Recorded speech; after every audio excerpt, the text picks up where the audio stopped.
অভিজিৎ পুতার পুথার জাকমানতি নাইতমো অংখজা পুলিশ অপাতে মুম্বাই কেরেঞ্জা প্রতিদেবর মানতে লেমর আওয়া রমকা আবনি সিগাং সাগর দাস সমন দাস ন রমকা তিনি সমন দাস ন দরবার নগতি সামানি উল্ল বুসকাংনি ব্রুই সালমারি জানুয়ারি জরা পুলিশ রিমান্ড তনি জাগনে আবহাওয়াকে তি খরকসা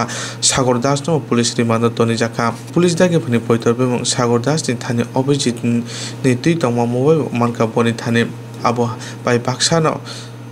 কমর ইটবাতা গানানি বলঙ্গ অভিজিৎনি কানমা চুমারি বথিবুজাকে মানকা পুলিশ অপাতি মুনতি নাইতগৈতং বাক্সা বাসা বরক সাও অখরতাম বরক ন রমকা হনকে যত পাতি মুনতি সাইমানানো অপাতি মুঙ্গ কেবদে তং করংজাক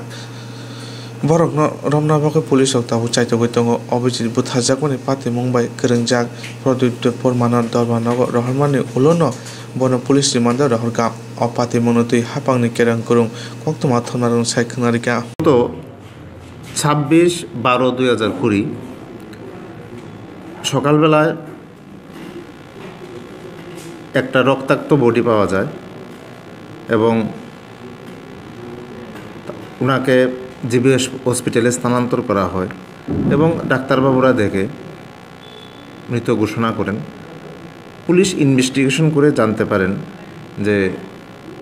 এই লোকটা ছিল অভিজিৎ পোদ্দার এবং যাকে কুমলুংয়ের কাছে কুমলুং বেলবাড়ি রোডে ফেলে রাখা হয়েছিল। পরবর্তী সময়ে পুলিশ ইনভেস্টিগেশন করে গতকালকে সাগর দাসকে আদালতে প্রডিউস করে অ্যারেস্ট করে সাগর দাসকে আদালত 5 তারিখ অবধি পুলিশ রিমান্ড দিয়েছে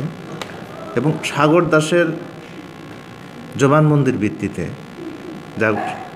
ইন্টারোগেশন করার পর আজকে সুমন দাস নামে একজনকে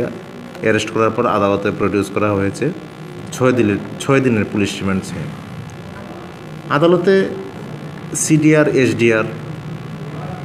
সিসিটিভি ফুটেজ এগুলির উপর ভিত্তি করেই দারোগাবাবু প্রথম সাগর দাসকে অ্যারেস্ট করেছেন এবং সাগর দাসের জবানবন্দির ভিত্তিতে এবং অন্যান্য রিলেভেন্ট যে এভিডেন্সগুলি আছে এগুলির ভিত্তিতে সুমন দাসকে আজকে অ্যারেস্ট করে 6 দিনের পুলিশ রিমান্ডের জন্য আদালতের কাছে প্রডিউস করেছেন, যার কেস নাম্বার হলো রাধাপুর পিএস কেস নাম্বার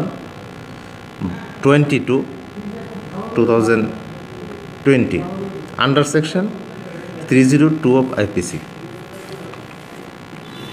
আজকে আমরা পুলিশ রিমান্ডের পক্ষে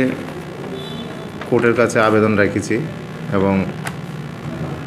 হিয়ারিং হয়েছে, এখন পর্যন্ত অর্ডার দেয়নি।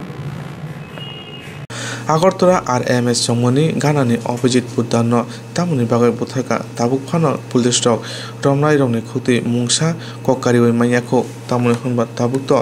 রিমান্ড রহজাক বাহাইকে বুথাজাকা আবনতি সাইমাनो হনে নুখুং বড় ওয়ান ছলাইजा